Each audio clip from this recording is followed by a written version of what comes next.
Hello everyone, welcome on Unacademy. अगर आप राजस्थान प्रतियोगी परीक्षाओं की तैयारी कर रहे हैं तो वो यूट्यूब के इस channel Unacademy state PSC channel के साथ आप लगातार जुड़े रहें, क्योंकि अब यहाँ पर आपको Rajasthan geography, history, current affairs की रेगुलर क्लासेस यहाँ आपको मिलती रहेगी। तो इस चैनल को सब्सक्राइब जरूर करें और बेल आइकन को जरूर दबाएं ताकि नोटिफिकेशन के माध्यम से आपको जानकारी मिलती रहे। आज के हमारे इस सेशन में राजस्थान ज्योग्राफी की स्थिति और विस्तार को हम स्टार्ट कर रहे हैं। पहला वीडियो है, आगे भी आपको वीडियोस मिलते रहेंगे। तो आज के सेशन को स्टार्ट करते हैं। सबसे पहले मैं अपने बारे में कुछ जानकारी आपको देना चाहूँगा।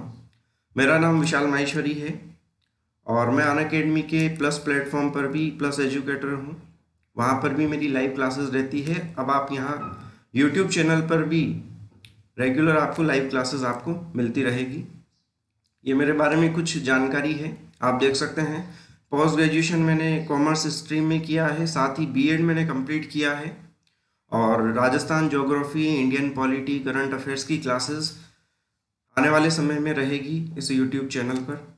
और इसी के साथ अगर आप अपनी तैयारी को बेहतर बनाना चाहते हैं और एक सिस्टम के तहत अपनी तैयारी करना चाहते हैं तो अनअकैडमी के प्लस प्लेटफॉर्म पर आप सब्सक्रिप्शन प्लान ले सकते हैं। उसका फ़ायदा ये रहेगा, वहाँ पर आपको टेस्ट सीरीज भी मिलेगी, डाउट क्लियरिंग सेशंस भी रहेंगे और इंडिया के कई टॉप एजुकेटर्स से पढ़ने का आपको वहाँ पे मौका मिलेगा। अगर आप प्लस सब्सक्रिप्शन लेना चाहते हैं तो सबसे पहले आपको करना होगा, अनअकैडमी का लर्निंग ऐप प्ले स्टोर से आपको डाउनलोड करना होगा। ये आप देख सकते हैं, जो टॉप एजुकेटर्स हैं अनअकैडमी पर आरपीएससी कैटेगरी में, ये आप देख सकते हैं। वाईफाई स्टडी का नाम आप सभी ने सुना होगा। वहाँ सभी टीचर, वाईफाई स्टडी वाले सभी टीचर भी लाइव क्लासेस लेते हैं। इसी के साथ यहाँ पे आप स्पेशल क्लासेस भी यहाँ रहती है, डेमो क्लासेस हैं, इनको भी आप देख सकते हैं। सबसे पहले आपको करना होगा, अनअकैडमी का लर्निंग ऐप आपको डाउनलोड करना होगा, प्ले स्टोर पर आपको मिल जाएगा। इंस्टॉल करें, उसके बाद आरपीएससी कैटेगरी को सिलेक्ट करें और यहाँ पर देखिए कई तरह के प्लान्स आपको मिलने वाले हैं। तो उसमें देखिए आपको मैं जानकारी देना चाहूँगा, यहाँ पर 1 मंथ से लेके 24 मंथ्स के प्लान हैं और मैं आपको सजेस्ट करूँगा कि 1 ईयर का प्लान आप लें। देखिए 1 ईयर का प्लान अगर आप लेते हैं तो 7,000 रुपये की अमाउंट रहेगा। रेफरल कोड आप अप्लाई करेंगे, रेफरल कोड है लाइव वीएम। इस रेफरल कोड को अप्लाई करने के बाद 6,300 रुपये का आपका 1 ईयर का सब्सक्रिप्शन रहेगा। इसी तरह से 2 ईयर का सब्सक्रिप्शन भी आप अगर लेना चाहें तो देख सकते हैं। तो आज की एक सेशन को हम आगे स्टार्ट करते हैं।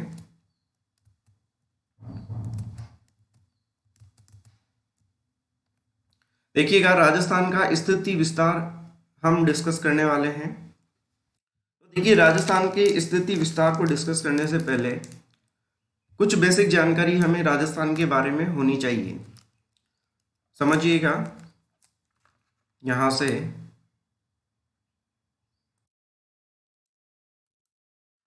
राजस्थान का परिचय।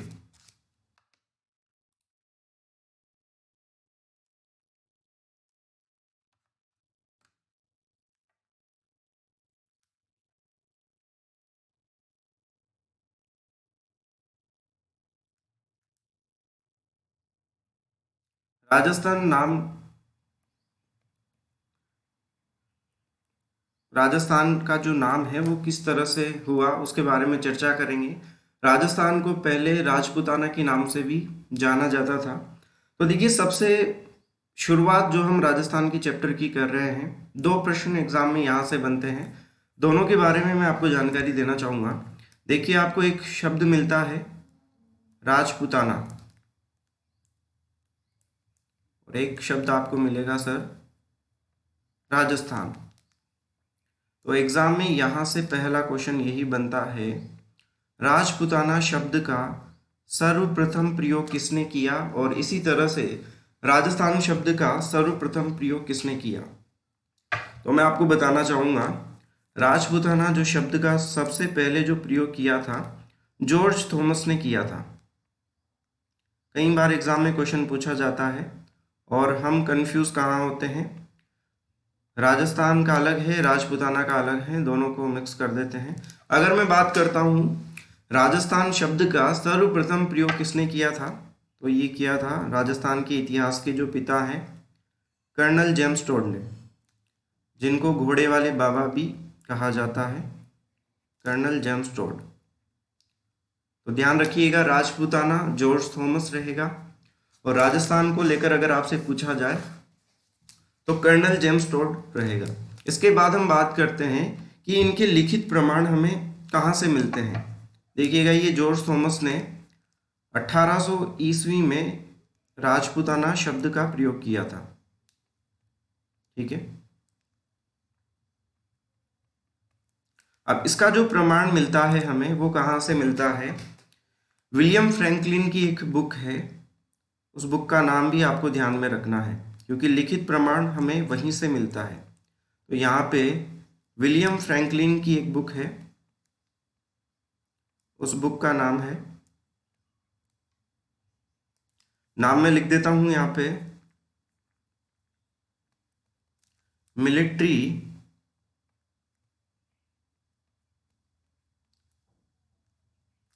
मेम्बायर्स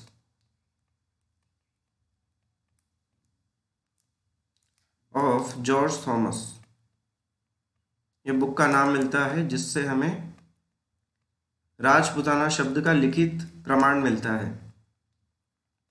और इसी तरह से अगर मैं बात करता हूं कर्नल जेम्स टोड ने सर्वप्रथम राजस्थान शब्द का जो प्रयोग किया, इसके बारे में हमें जानकारी कहाँ से मिलती है, तो इसमें भी एक बुक का नाम आपको ध्यान में रखना है।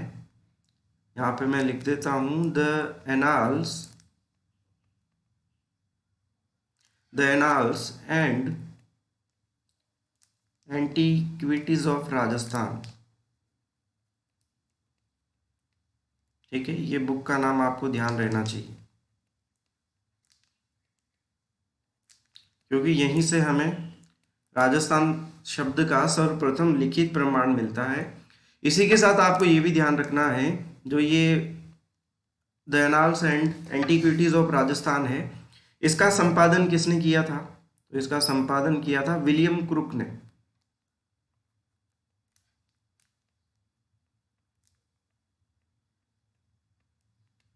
विलियम क्रुक ने सर इसका संपादन किया था। और अगर हम बात करते हैं कि इसको हिंदी में अनुवाद किसने किया था, तो हिंदी में अनुवाद किया था गौरीशंकर हीराचंद ओझा।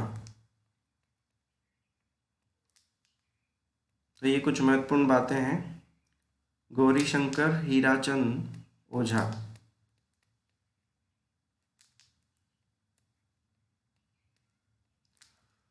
तो यहां तक हमने देखी दो बातें डिस्कस की है, राजपूताना राजस्थान, क्योंकि राजस्थान को पहले राजपूताना के नाम से ही जाना जाता था, फिर राजपूता को ही क्या कहा जाने लगा, राजस्थान कहा जाने लगा। तो यहां से एग्जाम में दो क्वेश्चन यही बनते हैं, सर्वप्रथम प्रयोग किसने किया और इसके लिखित प्रमाण कहाँ से मिलते हैं। अगर आपसे एग्जाम में ये क्वेश्चन पूछा जाए कि राजस्थान शब्द का प्राचीनतम उल्लेख कहाँ से मिलता है, तो वो मिलता है बसंतगढ़ शिलालेख से मिलता है। ठीक है, खीमल माता का जो मंदिर है सिरोही में, वहीं से प्राचीनतम लिखित प्रमाण मिलते हैं।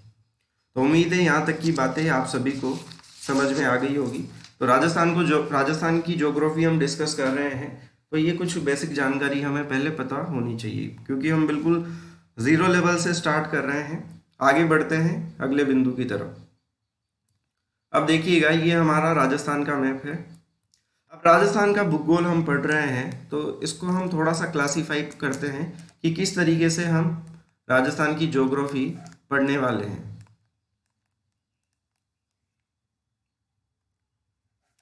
यहाँ पे देखिए राजस्थान भूगोल, इसको हम इस तरीके से पढ़ेंगे, दो भागों में डिवाइड करते हैं इसको। पहले तो हम डिस्कस करेंगे राजस्थान की जो स्थिति है, स्थिति से यहां मेरा मतलब है विश्व के मैप में राजस्थान की क्या स्थिति है, भारत का, इंडिया का जो मैप है उसमें राजस्थान की क्या स्थिति है। फिर उसके बाद हम डिस्कस करेंगे सर राजस्थान का विस्तार।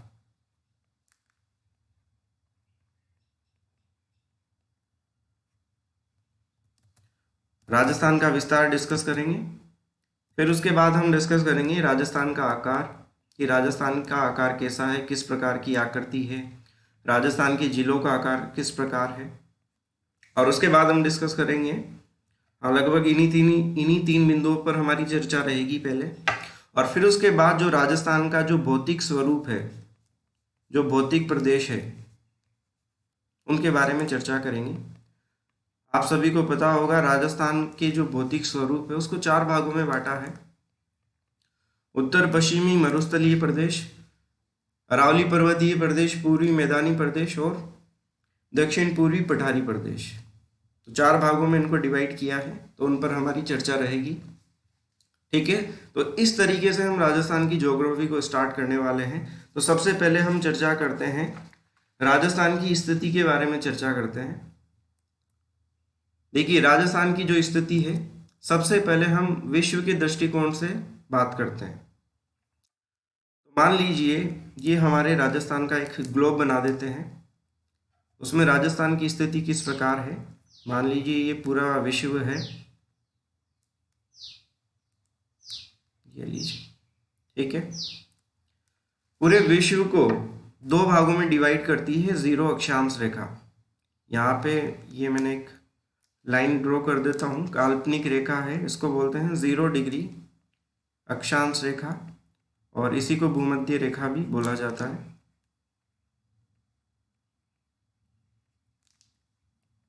अब देखिए 0 डिग्री अक्षांश रेखा पृथ्वी को दो भागों में डिवाइड करती है।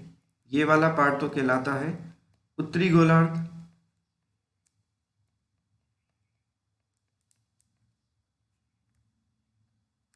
और ये वाला दक्षिणी गोलार्ध।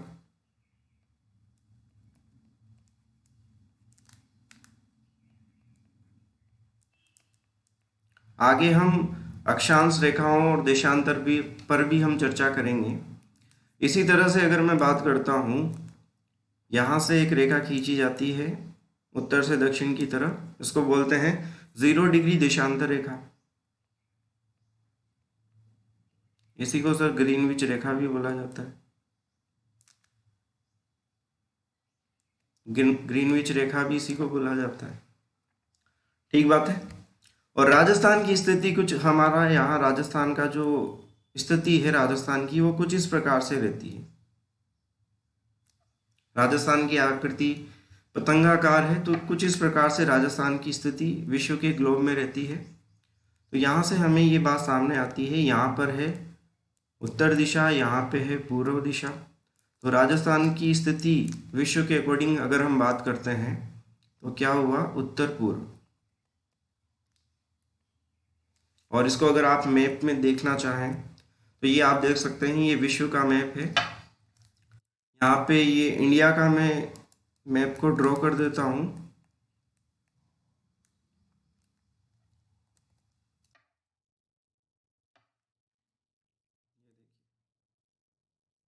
ये रहा इंडिया का मैप,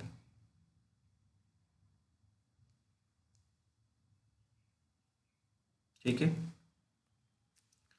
और यहाँ यहाँ से ये 0 डिग्री अक्षांश रेखा कुछ इस प्रकार से गुजरती है।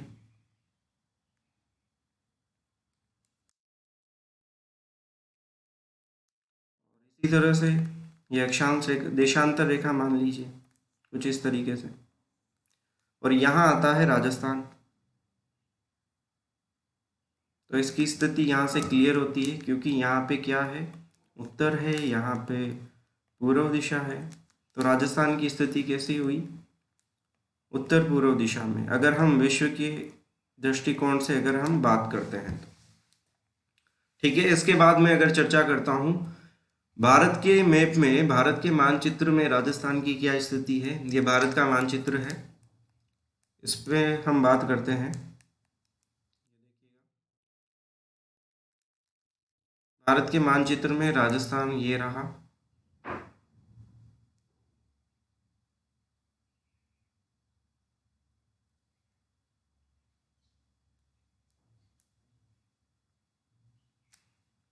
यहाँ है उत्तर दिशा, यहाँ पे आता है पश्चिम। तो अगर हम भारत के मैप में अगर हम बात करते हैं तो राजस्थान की दिशा होगी सर उत्तर पश्चिम।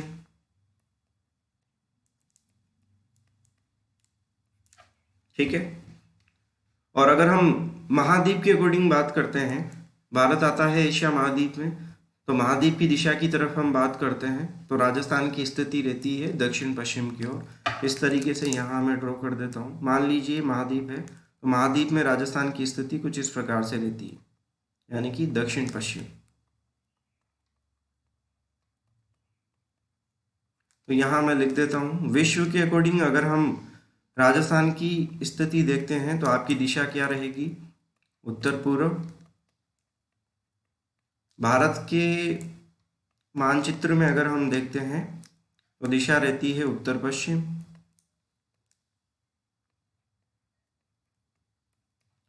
और महाद्वीप के मैप पर हम देखते हैं राजस्थान की स्थिति को, तो दिशा रहती है सर दक्षिण पश्चिम।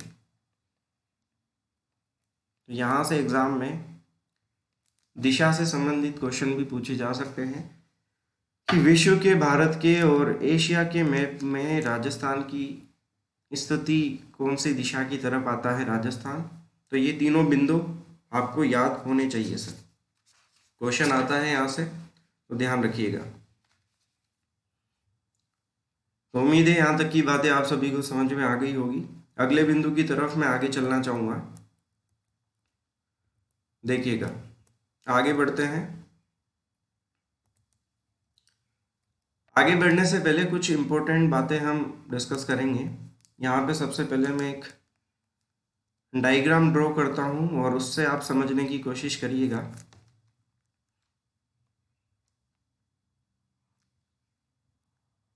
ये है एक विश्व का ग्लोब मैंने बना दिया। बीच में से कौन सी रेखा गुजरती है सर, 0 डिग्री अक्षांश रेखा हम इसको बोलते हैं।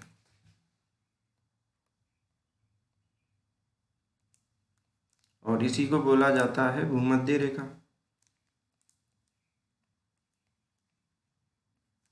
अभी कुछ ही देर पहले मैंने आपको बताया 0 डिग्री अक्षांश रेखा पृथ्वी को दो भागों में विभाजित करती है, उत्तरी गोलार्ध और दक्षिणी गोलार्ध। तो उत्तरी गोलार्ध में हम चलते हैं तो यहां से एक रेखा गुजरती है, इसको बोला जाता है 23.1/2 डिग्री उत्तरी अक्षांश रेखा। और इसी को बोला जाता है कर्क रेखा, भी इसी को बोला जाता है। ठीक है। इसी तरह से अगर हम दक्षिण दिशा की तरफ चलते हैं तो यहाँ पे आती है 23.1/2 डिग्री दक्षिणी अक्षांश रेखा। और इसी को बोलते हैं हम मकर रेखा, इसी को बोलते हैं।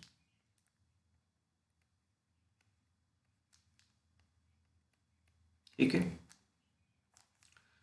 यहां से हम ऊपर की तरफ चलते हैं, यहाँ आती है, इसको बोलते हैं उत्तरी अक्षांश रेखा, 66 1/2 डिग्री पे है। इसको बोलते हैं आर्कटिक वृत्त।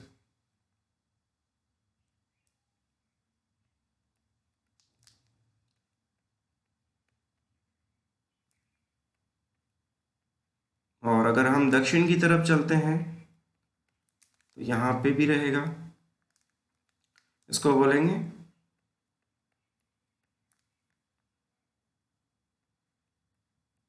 अंटार्कटिका वृत्त, अंटार्कटिक वृत्त सॉरी।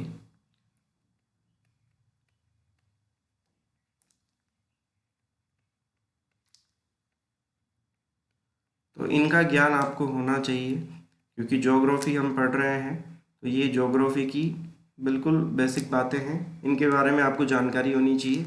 और यहाँ दोनों तरफ क्या आ जाते हैं, नॉर्थ पोल और साउथ पोल, जिनको हम बोलते हैं उत्तरी ध्रुव और दक्षिणी ध्रुव।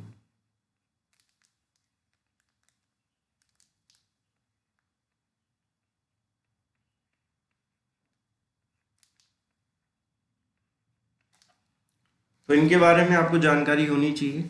और राजस्थान की स्थिति कुछ इस प्रकार से रहती है। अगर हम राजस्थान का मैप में ड्रॉ करता हूँ तो राजस्थान इस प्रकार से स्थिति बनाता है। तो अगर एग्जाम में आपसे पूछा जाए कर्क रेखा का दूसरा नाम क्या है, तो 23.1/2 डिग्री उत्तरी अक्षांश रेखा ही कर्क रेखा को कहा जाता है। इसी तरह से 23.1/2 डिग्री दक्षिणी अक्षांश रेखा का दूसरा नाम क्या है, मकर रेखा। तो ये राजस्थान की स्थिति यहाँ से इन रेखाओं के मध्य आप देख सकते हैं। इसके बाद मैं आगे बात करता हूँ। आपने पढ़ा होगा ज्योग्राफी में कि सूर्य भूमध्य रेखा पे सीधा चमकता है। ये सूर्य देव हैं, भूमध्य रेखा पर सीधा सूर्य सीधा चमकता है। अब हम राजस्थान में जो सूर्य की किरणें हैं उनमें कहाँ सीधापन है, कहाँ तिरछापन है, उसके संदर्भ में हम चर्चा कर रहे हैं। अब देखिए, सूर्य भूमध्य रेखा पे सीधा चमकता है, तो सूर्य की सीधी किरणें राजस्थान के कौन से भाग में जाएगी? तो यहाँ देखिए, जो भाग भूमध्य रेखा के नजदीक होगा वहां सूर्य की किरणें सीधी गिरेगी, और जो भाग ज्यादा दूर होगा वहां पर किरणें कैसी जाएगी, तिरछी जाएगी। तो यहाँ हम देखते हैं जो दक्षिण वाला भाग है राजस्थान का वो भूमध्य रेखा के नजदीक है, तो यहाँ सूर्य की किरणें सीधी रहेगी। और अगर मैं बात करता हूँ सर्वाधिक तिरछापन किरणों का कहाँ पे रहेगा, तो हम चलते हैं उत्तर की तरफ। तो उत्तर में कौन सा जिला आता है राजस्थान का, श्रीगंगानगर। तो वहां पर सर्वाधिक तिरछापन रहेगा। मैप से समझते हैं। ये देखिए हमारे राजस्थान का मैप है, यहाँ पे मैं बना देता हूँ। यहाँ पे सूर्य है, ये देखिए।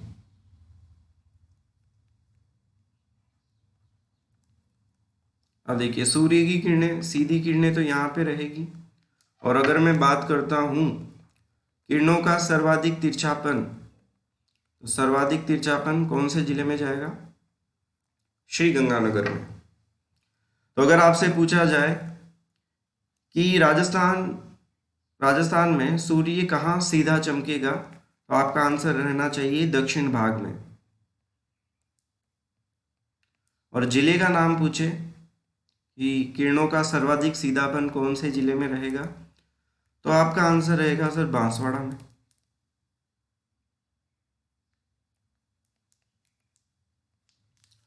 और सर्वाधिक अगर तिरछापन पूछे तो उसका आंसर रहेगा, यहां पे मैं लिख देता हूं सर्वाधिक तिरछापन, तो आपका आंसर रहेगा श्रीगंगानगर में। उम्मीद है लॉजिक आपको समझ में आ गया होगा कि किरणों का सीधापन और तिरछापन इन दो जिलों में क्यों होता है, क्योंकि जो जिला भूमध्य रेखा के नज़दीक होगा वहाँ पर किरणें सीधी चमकेगी, और जो जिला भूमध्य रेखा से जितना ज़्यादा दूर होगा वहाँ पे सूर्य की किरणें तिरछापन बढ़ता जाएगा। अगर एग्जाम में आपसे ये क्वेश्चन पूछा जाता है कि मान लीजिए आप दक्षिण दिशा से उत्तर दिशा की तरफ आप बढ़ रहे हैं, दक्षिण दिशा से उत्तर दिशा की तरफ आप बढ़ रहे हैं, तो सूर्य की किरणों के तिरछेपन में क्या होगा। मान लीजिए आप दक्षिण से उत्तर दिशा की तरफ चल रहे हैं राजस्थान के मैप पर, तो सूर्य की किरणों के तिरछेपन में क्या होगा, तो हम कह सकते हैं कि तिरछेपन में क्या होगी, वृद्धि होगी, बढ़ेगा तिरछापन। और अगर मैं आपसे बोलता हूं अगर हम उत्तर दिशा से दक्षिण दिशा की तरफ आ रहे हैं तो तिरछेपन में कमी आएगी और सीधेपन में क्या होगा, बढ़ोतरी होगी। ध्यान रखिएगा। तो दोनों तरीके से क्वेश्चन पूछा जा सकता है आपसे, तिरछापन और सीधेपन को लेके। लेकिन बस आप इतना सा ध्यान रखें, दक्षिण से उत्तर की तरफ जाते हैं तो सूर्य की किरणों के तिरछेपन में वृद्धि होती है, और उत्तर से दक्षिण की तरफ आते हैं तो कमी होती है। दोनों तरीके से, अपोजिट तरीके से क्वेश्चन आपसे एग्जाम में पूछा जा सकता है। तो उम्मीद है यहाँ तक की बातें आप सभी को क्लियर हो गई होगी। अब आगे चलते हैं अगले बिंदु पर। अगला जो हमारा बिंदु है, राजस्थान के विस्तार को लेकर अब हम चर्चा करते हैं। एक बार मैं वापस से रिपीट करना चाहूंगा, स्थिति को लेकर क्या क्या क्वेश्चन बन सकते हैं। देखिए हमने सबसे पहले यहीं से स्टार्ट किया, राजपूताना और राजस्थान शब्द के बारे में चर्चा की, जॉर्ज थॉमस रहेगा, और राजस्थान का प्रयोग किया था कर्नल जेम्स टॉड ने। फिर उसके बाद हमने राजस्थान का जो भूगोल है उसको दो भागों में डिवाइड किया। फिर उसके बाद राजस्थान की स्थिति को लेकर विश्व के मैप में, भारत के मैप में और महाद्वीप के मैप में हमने चर्चा की। विश्व में भारत की स्थिति कौन सी दिशा में रहेगी? उत्तर पूर्व दिशा में। अगर मैं भारत की बात करता हूँ तो भारत में आता है उत्तर पश्चिम। महाद्वीप की अगर हम बात करते हैं तो आएगा सर दक्षिण पश्चिम दिशा। चलिए तो आगे बढ़ते हैं, चर्चा को आगे बढ़ाते हैं।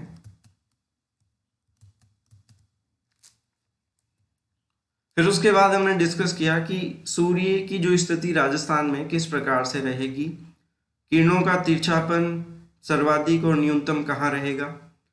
तो दक्षिण भाग में सीधापन सर्वाधिक रहेगा और उत्तरी भाग में तिरछापन सर्वाधिक रहेगा। ठीक है, सूर्य की किरणों का सीधापन दक्षिणी भाग में, तिरछापन उत्तरी भाग में। लॉजिक आपको समझ में आ गया होगा कि ऐसा क्यों होता है। फिर उसके बाद हमने डिस्कस किया कि ये पूरे ग्लोब को लेकर राजस्थान की क्या स्थिति है, कौन सी रेखा का क्या नाम है, उपनाम भी एग्जाम में पूछा जा सकता है। अब हम राजस्थान के विस्तार को लेकर चर्चा करते हैं।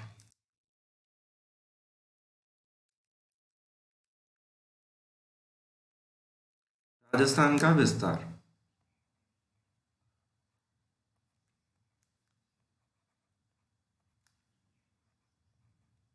यहाँ से एग्जाम में किस प्रकार के क्वेश्चन आपसे पूछे जा सकते हैं वो भी जानकारी आपको होनी चाहिए।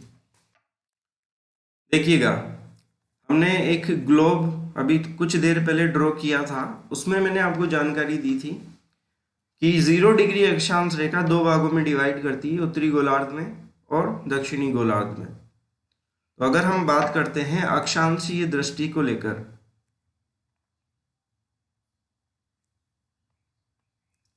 अक्षांशीय दृष्टि से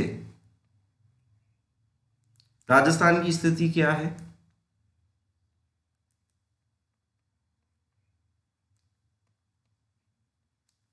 राजस्थान की स्थिति, तो आपका आंसर रहना चाहिए अक्षांशीय दृष्टि से राजस्थान कहाँ आता है? उत्तरी गोलार्ध में।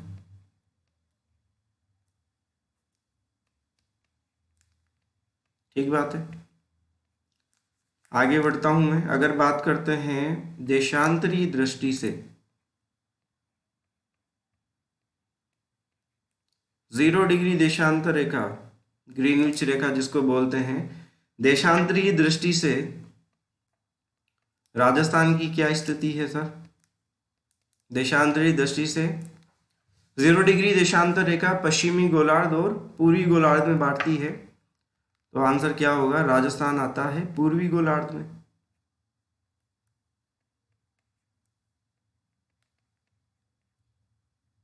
ठीक है,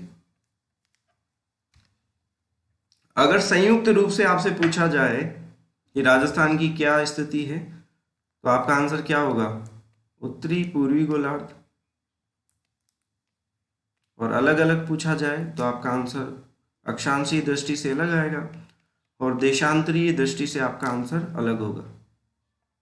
अब देखिए, अब हम चर्चा करते हैं अक्षांश क्या है और देशांतर क्या है, इनका क्या उपयोग है ज्योग्राफी में, सभी बातों पे चर्चा करते हैं। सबसे पहले हम बात करते हैं अक्षांशों के बारे में। देखिएगा,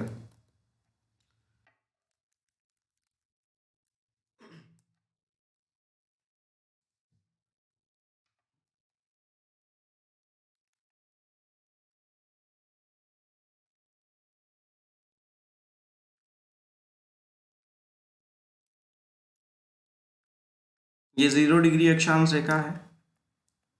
ठीक है, अब अक्षांशों के बारे में हम चर्चा कर रहे हैं, इनकी क्या इंपॉर्टेंट बातें हैं और आपको क्या ध्यान रखना है और एग्जाम में क्या क्या क्वेश्चन यहाँ से बन सकते हैं। सबसे पहली बात मैंने आपको बताया कि जो ये अक्षांश रेखाएं हैं पश्चिम से पूर्व की ओर खींची जाती है, काल्पनिक रेखाएं हैं एक तरीके से ये। तो हम बोल सकते हैं पहला बिंदु, इंपॉर्टेंट बिंदु क्या हुआ कि भूमध्य रेखा के समानांतर पश्चिम से पूर्व की ओर खींची जाने वाली रेखाएं, यहाँ पे लिख देते हैं, एक काल्पनिक रेखाएं हैं, काल्पनिक रेखा जो भूमध्य रेखा के समानांतर है।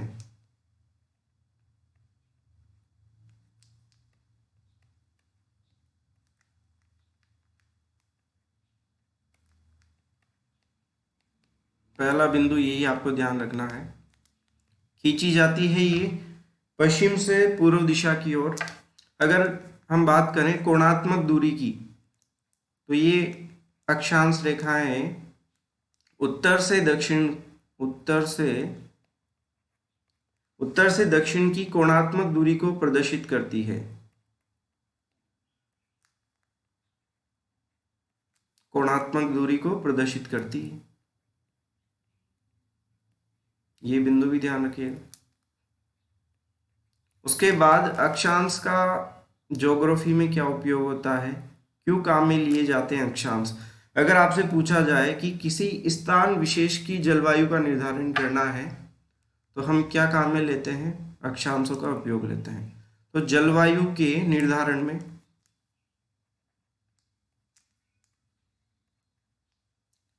जलवायु के निर्धारण में किसका उपयोग होता है, सर अक्षांशों का ही उपयोग होता है। और चौथा बिंदु हमारा क्या है, दो स्थानों के बीच अगर हमें दूरी देखनी है, दो स्थानों के बीच दूरी देखनी है, तो वहां पर भी अक्षांशों का ही उपयोग होता है। मूवीज में आपने देखा होगा, मूवीज जो होती है, मूवीज में आपने देखा होगा, जो मूवीज इस तरह की होती है जिनमें लोकेशन डिटेक्ट की जाती है, तो वहां पे देखा जाता है कि लैटिट्यूड कौन सा है, कितने अक्षांशों पर है, मोबाइल कहाँ पे काम कर रहा है, और उनके बीच की दूरी हम इसी से कैलकुलेट करते हैं, अक्षांश के माध्यम से। तो ये चार बिंदु मैंने आपको बताए हैं अक्षांश को लेकर। काल्पनिक रेखा है जो भूमध्य रेखा के समानांतर है, उत्तर से दक्षिण की कोणात्मक दूरी, जलवायु के निर्धारण में और दो स्थानों के बीच की दूरी ज्ञात करने में इनकी मदद ली जाती है। ठीक है, अगर आपसे एग्जाम में पूछा जाए 23 सही 1/2 डिग्री उत्तरी अक्षांश रेखा का नाम क्या है, कर्क रेखा हम इसी को बोलते हैं, इसी को बोलते हैं कर्क रेखा। अब ध्यान रखिएगा, यहां से अब हम कर्क रेखा के बारे में चर्चा कर रहे हैं। अगर आपसे पूछा जाए राजस्थान में कर्क रेखा की लंबाई कितनी है, तो आपका आंसर क्या होगा, 26 किलोमीटर राजस्थान में कर्क रेखा की लंबाई है। फिर इसके बाद ये क्वेश्चन आपसे पूछा जा सकता है, कर्क रेखा राजस्थान के कितने जिलों से गुजरती है, तो आपको ध्यान रखना है बांसवाड़ा, और दूसरा आंसर रहेगा आपका डूंगरपुर। जो दक्षिणी क्षेत्र है, कर्क रेखा यहीं से गुजरती है। ठीक है, देखिए होता क्या है, कर्क रेखा कुछ इस तरीके से गुजरती है राजस्थान से। यहाँ पे देखिए मैप से समझते हैं इसको, ये देखिए राजस्थान है, तो कर्क रेखा कुछ इस तरीके से गुजरती है राजस्थान से।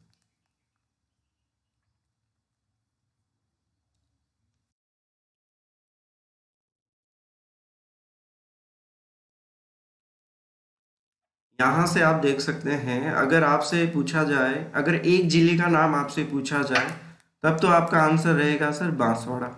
अगर ग्रुप में जिलों का नाम आता है, दो जिलों का नाम एग्जाम में पूछा जाता है, तो फिर बांसवाड़ा के साथ डूंगरपुर भी रहेगा। क्योंकि होता क्या है कि डूंगरपुर की जो सीमा है उसको टच करके हुए ये रेखा निकलती है, और इसकी लंबाई कितनी है, 26 किलोमीटर है। तो ये भी ध्यान रखिएगा, अगर सिंगल जिला आपसे पूछा जाए तो बांसवाड़ा सही आंसर होगा, और अगर दो जिलों का नाम ऑप्शन में आता है तो डूंगरपुर और बांसवाड़ा आंसर रहेगा। तो इस प्रकार से राजस्थान से ये कर्क रेखा गुजरती है। चलिए आगे बात करते हैं अगले बिंदु पर।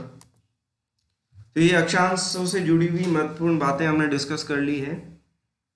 अब बात करते हैं देशांतरों के बारे में।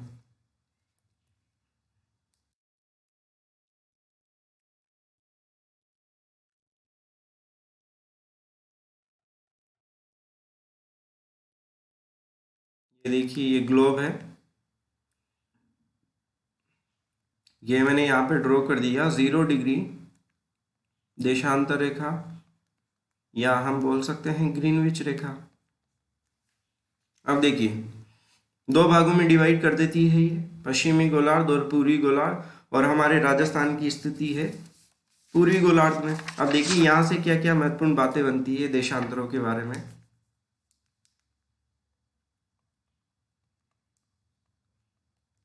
सबसे पहले देशांतर क्या है, तो ये क्या है, भूमध्य रेखा के लंबवत उत्तर से दक्षिण की ओर। वहां पर तो समानांतर थी, यहाँ पर क्या है, लंबवत है। यहाँ पे मैं लिख सकता हूं भूमध्य रेखा के लंबवत,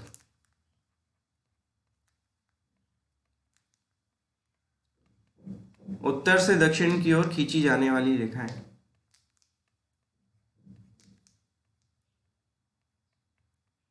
उत्तर से दक्षिण की ओर खींची जाने वाली काल्पनिक रेखाएं हैं, रेखाएं काल्पनिक होगी। ठीक बात है सर, आगे बढ़ते हैं।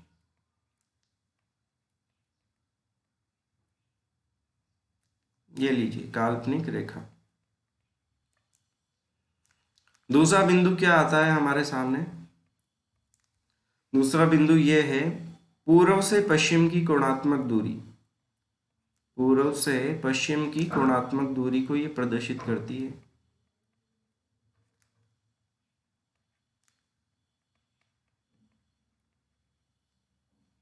और ये रेखाएं कुछ इस प्रकार से होती है।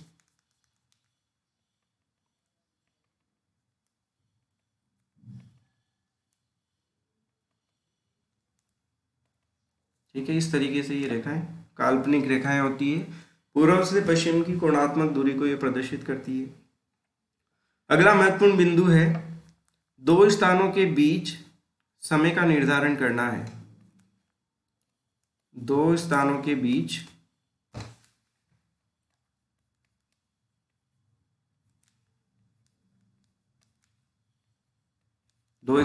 बीच समय का निर्धारण, तो क्या उपयोग में लिए जाते हैं, देशांतर लिए जाते हैं। फॉर एग्जाम्पल से हम समझते हैं, जैसे ये हमारे राजस्थान का मैप है सर,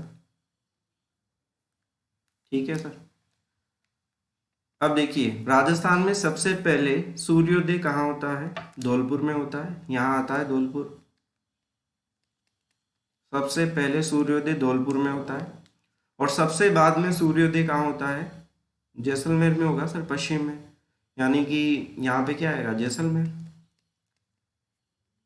तो कहने का मतलब ये है मेरा कि जैसे दो स्थानों के बीच समय का निर्धारण, तो इस प्रकार से अगर हमें कैलकुलेट करना है, सबसे पहले सूर्योदय धौलपुर में हो रहा है। अगर आपसे ये पूछा जाए कि जैसलमेर में कितने बजे सूर्योदय होगा, तो उसकी जो गणना करनी रहेगी वो हम किससे करेंगे, देशांतर से करेंगे। और आगे अभी हम डिस्कस कर रहे हैं कि राजस्थान का अक्षांशीय और देशांतरीय विस्तार कितना है, कैसा है। तो यहाँ से हम समय की गणना हम इसी तरह से करेंगे। जैसे यहाँ पे मान लीजिए सूर्योदय 7 बजे हो रहा है, तो फिर जैसलमेर में कितने बजे होगा, तो ये कैलकुलेशन हम देशांतर के माध्यम से करते हैं। और दोनों के बीच अगर हम समय का अंतराल देखते हैं कितने मिनट का डिफरेंस रहता है, तो लगभग सर 35 मिनट का डिफरेंस रहता है। धौलपुर में अगर 7 बजे सूर्योदय होता है मान लीजिए, तो जैसलमेर में कितने बजे होगा, लगभग 35 या 36 मिनट के बाद होगा, यानी कि 7:35 या 36 मिनट पे। तो ये देशांतरों का उपयोग है। अब राजस्थान के अक्षांशीय और देशांतरीय विस्तार के बारे में अब हम चर्चा करते हैं। राजस्थान के मैप से मैंने आपसे कहा अक्षांश रेखाएं पूर्व से पश्चिम की ओर खींची जाती है, तो राजस्थान का अक्षांशीय विस्तार कुछ इस तरीके से रहेगा सर। ये लीजिए,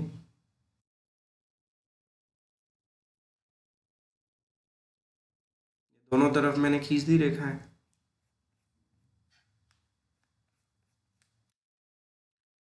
और मैंने अभी आपको कुछ ही देर पहले कहा था कि कर्क रेखा यहां से गुजरती है राजस्थान में। और कर्क रेखा कितनी होती है? यही तो होती है उत्तरी अक्षांश रेखा। अगर हम बात करते हैं राजस्थान के अक्षांशीय विस्तार को लेकर, तो राजस्थान का अक्षांशीय विस्तार क्या है? 23 डिग्री 3 मिनट से 30 डिग्री 12 मिनट तक अक्षांशीय विस्तार है। अगर हम देशांतरीय विस्तार के बारे में चर्चा करते हैं, तो देशांतरीय विस्तार ये देख लीजिए इस तरीके से।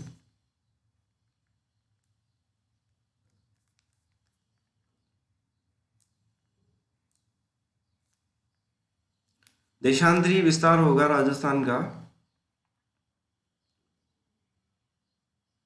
69 डिग्री 30 मिनट से 78 डिग्री 17 मिनट तक। ये हमारा सा देशांतरीय विस्तार हो गया।